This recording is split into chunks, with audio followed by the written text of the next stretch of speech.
Peggy 18.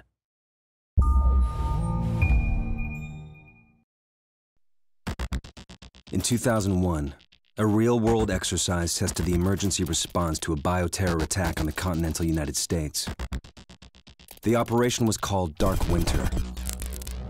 Within just a few days, the simulation spiraled out of control.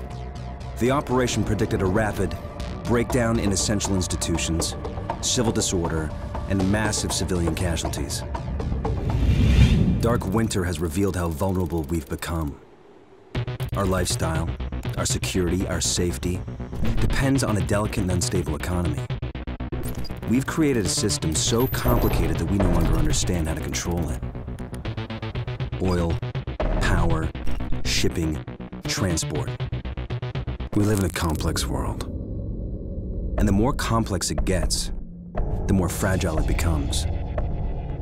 The system is built on a global supply chain that gets things where they're needed, just in time. We've created a house of cards. Remove just one, and everything falls apart. And what's fueling the system? Money. Americans can spend $90 billion in a single day of shopping.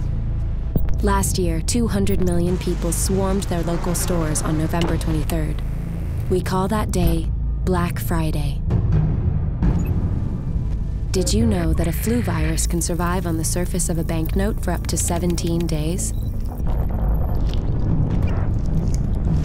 One day there will be a pandemic.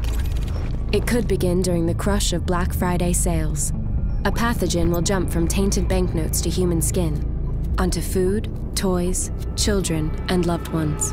By the time patient zero feels the first sore throat, millions of people will already be infected.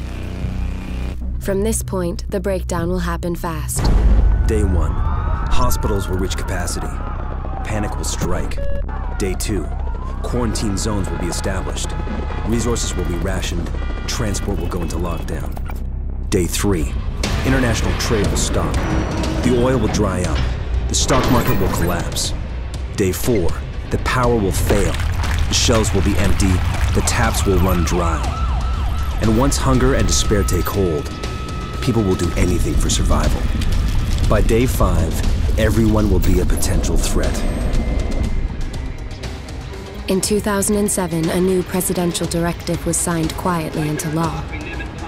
This maps out the government's response to a crisis, a plan to cope with a real dark winter. It is known as Directive 51. There are rumors of shadow agencies, sleeper cells, covert agents, but nothing can be confirmed. Our complex world is primed for breakdown.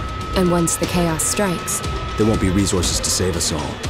The only question left is, what will it take to save what remains?